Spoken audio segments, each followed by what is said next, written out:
प्रभु तेरी वाणी जीवन की रोटी, नैनों की ज्योति अंधेरा मिटाती।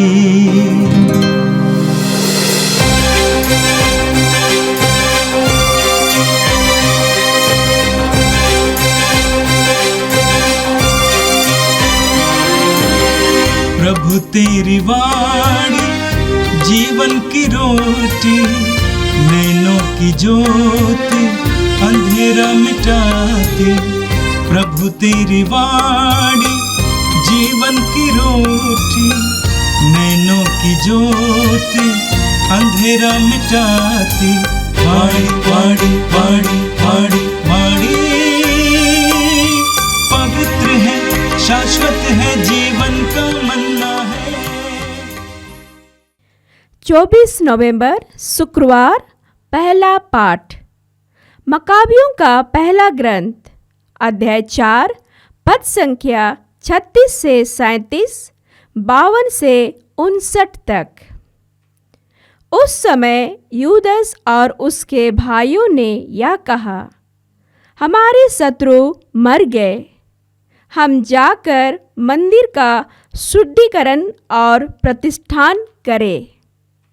समस्त सेना एकत्रित हो गई और सिय्योन के पर्वत की ओर चल पड़ी। 148वें वर्ष के 9वें महीने अर्थात किस्लेव के 25वें दिन लोग पाँव फटते ही उठे और उन्होंने होम की जो नई वेदी बनाई थी उस पर विधिवत बलि चढ़ाई। जिस समय और जिस दिन गैर यहूदियों ने वेदी को अपवित्र कर दिया था, उस समय और उसी दिन भजन गाते और सितार, वीणा तथा झांझ बजाते हुए उन्होंने वेदी का प्रतिष्ठान किया। सब लोगों ने दंडवत कर आराधना की और ईश्वर को धन्य कहा, जिसने उन्हें सफलता दी थी। वे आनंद के साथ होम, शांति तथा धन्यवाद का यज्ञ चढ़ाकर 8 दिन तक वेदी के प्रतिष्ठान का पर्व मनाते रहे। उन्होंने मंदिर का अग्रभाग सोने के मालाओं तथा ढालों से विभूषित किया। फाटकों तथा याजकों की शालाओं को मरम्मत किया और इनमें दरवाजे लगाए। लोगों में उल्लास था और उन पर लगा हुआ गैर यहूदियों का कलंक मिट गया। यूदस ने अपने भाइयों तथा इस्राएल के समस्त समुदाय के साथ यह निर्णय किया कि प्रतिवर्ष उसी समय अर्थात किस्लेव के 25वें दिन से लेकर 8 दिन तक वेदी के पुनः प्रतिष्ठान का पर्व उल्लास तथा आनंद के साथ मनाया जाएगा। यह प्रभु की वाणी है। संत लूकस के अनुसार पवित्र सुसमाचार अध्याय 19 वाक्य 45 से 48 तक। ईसा मंदिर में प्रवेश कर बिक्री करने वालों को यह कहते हुए बाहर निकालने लगे, लिखा है, मेरा घर प्रार्थना का घर होगा, परंतु तुम लोगों ने उसे लुटेरों का अड्डा बना दिया है। वे प्रतिदिन मंदिर में शिक्षा देते थे। महायाजक, शास्त्री और जनता के नेता उनके सर्वनाश का उपाय ढूंढ रहे थे, परंतु उन्हें नहीं सूझ रहा था कि क्या करें, क्योंकि सारी जनता बड़ी रुचि से उनकी शिक्षा सुनती थी। यह प्रभु का दिव्य सुसमाचार है। क्रिस्त प्रभु की जय। मेरे प्रिय भाई और बहनों, आज का पहला पाठ मकाबियों के पहले ग्रंथ के अध्याय 4 से लिया गया था। इस्राएल सीरियाई साम्राज्य के अधीन था। यूनानी संस्कृति का प्रसार हो रहा था। पूरे इस्राएल में यूनानी संस्कृति और आध्यात्मिक बातों का प्रसार हो रहा था। बहुत सारे यहूदियों ने यहूदी नियमों को तोड़ना शुरू किया। ईश्वर के द्वारा दिए गए सारे नियमों का उन्होंने उल्लंघन किया। देवी देवताओं की पूजा पाठ करने लगे। यहां तक कि यरूशलेम मंदिर भी प्रदूषित किया गया। लेकिन इस्राएल में बहुत से ऐसे यहूदी थे जो ईश्वर के प्रति समर्पित थे, ईश्वर के नियमों के प्रति समर्पित थे। वे एकजुट हो गए और उनका नेता था यूदा। यूदा के नेतृत्व में सेना बनी और यूदा के नेतृत्व में उस सेना ने दुश्मन राजा से लड़ाई करने के लिए प्रयास किया। हालांकि उनकी संख्या बहुत छोटी थी। दुश्मन राजा की सेना की संख्या बहुत बड़ी थी, लेकिन यूदा और उनके साथियों के धैर्य और उनके साहस को देखकर दुश्मन राजा और सेना भाग खड़ी हुई और इस प्रकार उन्होंने दुश्मन राजा पर जीत पाई। सबसे पहले यूदा और सेना ने क्या किया? उन्होंने सोचा कि हम मंदिर को शुद्ध करेंगे और वे मंदिर आए, मंदिर का शुद्धिकरण किए और उसके बाद आज के वचन में आपने सुना, सब लोगों ने दंडवत कर आराधना की और ईश्वर को धन्य कहा जिसने उन्हें सफलता दी थी। वे आनंद के साथ होम, शांति तथा धन्यवाद का यज्ञ चाहकर 8 दिन तक वेदी के प्रतिष्ठान का पर्व मनाते रहे। लोगों में उल्लास था और उन पर लगा हुआ गैर यहूदियों का कलंक मिट गया। यूदा ने अपने भाइयों तथा इस्राएल के समस्त समुदाय के साथ ये निर्णय लिया कि प्रतिवर्ष इसी समय अर्थात किस्लेव के 25वें दिन से लेकर 8 दिन तक वेदी के पुनः प्रतिष्ठान का पर्व उल्लास तथा आनंद के साथ मनाया जाएगा। आज भी वह मनाया जाता है। दुश्मन राजा को पराजित करने के बाद यूदा और उनके साथियों ने सबसे पहले सोचा कि हम मंदिर को शुद्ध करेंगे। एक यहूदी के लिए यरूशलेम मंदिर उनकी आस्था का केंद्र था, शरण स्थान था। यरूशलेम मंदिर में ईश्वर के निवास है, यह उनका विश्वास था।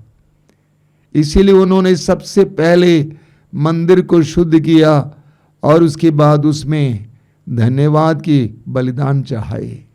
और आज का सुसमाचार संत लूकस के सुसमाचार की अध्याय 19 से लिया गया था। आज के सुसमाचार में हमने सुना कि प्रभु यीशु यरूशलेम मंदिर में जाते हैं और यरूशलेम मंदिर के परिसर को शुद्ध करते हैं। यीशु यरूशलेम मंदिर में जाया करते थे। उनको बाल्यावस्था में यरूशलेम मंदिर में चढ़ाया गया था।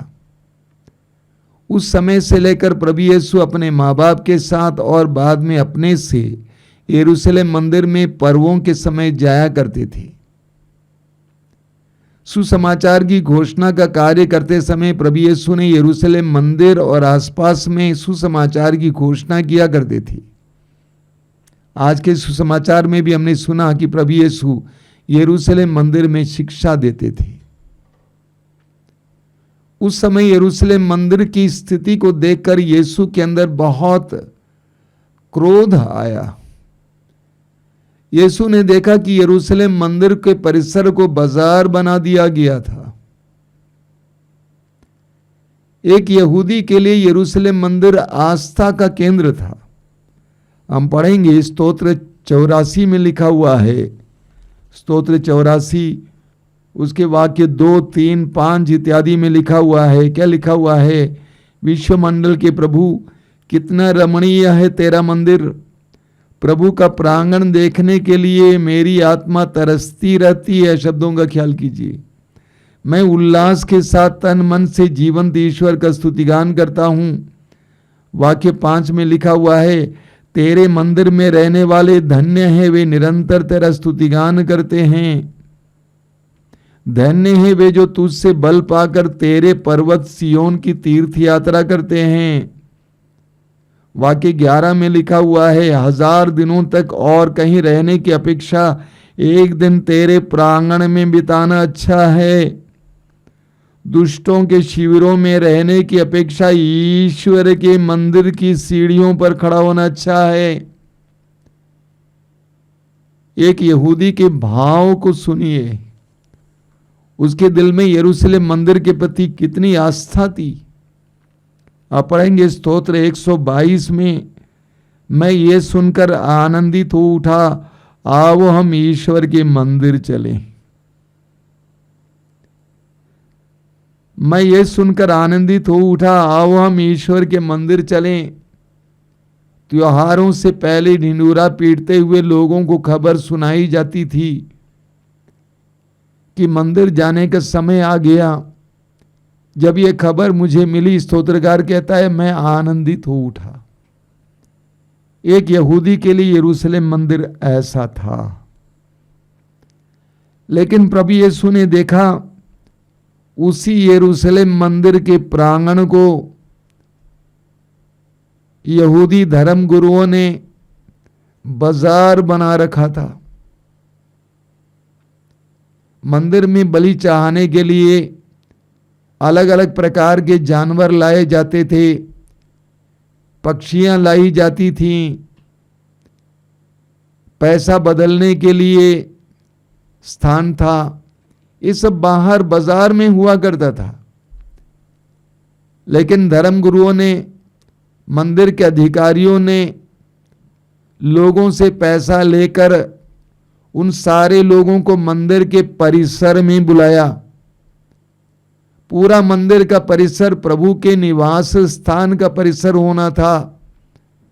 प्रभु की उपस्थिति का लोगों को एहसास होना था। लेकिन उसी परिसर को इन लोगों ने पैसा ले लेकर बाजार बनवा दिया था। मंदिर के बाहर जानवर, पक्षियां, पैसा बदलने वाले, खरीदने बेचने वाले।